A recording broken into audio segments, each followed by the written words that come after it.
Assalomu alaykum hurmatli kanalimiz muxlislari. Men jurnalist Jamila Haydarova. Siz azizlarim bilan kanallarimiz orqali yana sog' va salomat holda diydor ko'rishib turganimdan mamnunman. 12 aprel Xalqaro aviatsiya va kosmonavtika kuni. Fazoni zabt etgan ilk inson Yuriy Gagarin parvoziga bu yil 65 yil to'ldi. Ma'lumki, aviatsiya va kosmonavtika rivoji mamlakatlarning qudrati va salohiyatini belgilaydi.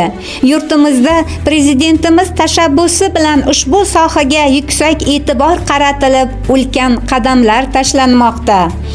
Samo toqiga ilk nigoh qadagan Al-Xorazmiy, Farobiy, Mirzo Ulug'bek, Abu Rayhon Biruniy kabi allomalarimizning buyuk meroslari fazo ilmini o'rganishda dunyo bo'yicha asosiy o'ringa ega bo'lmoqda. Bugun biz kichik do'stlarim bilan birga Toshkent shahar planetariysiga tashrif buyurdik.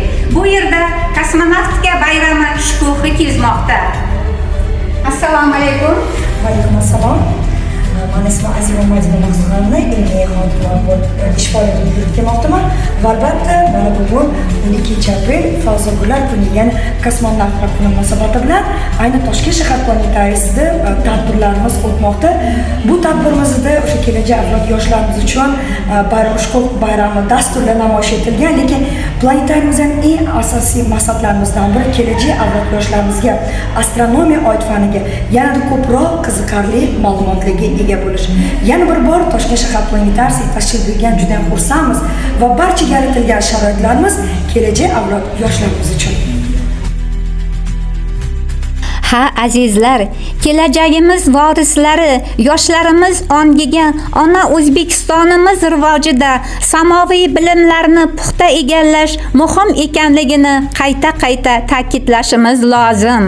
Ular Vladimir Jonibekov, Solijon Sharipov kabi fazogirlarimiz safini yanada kengaytirib boraveradi.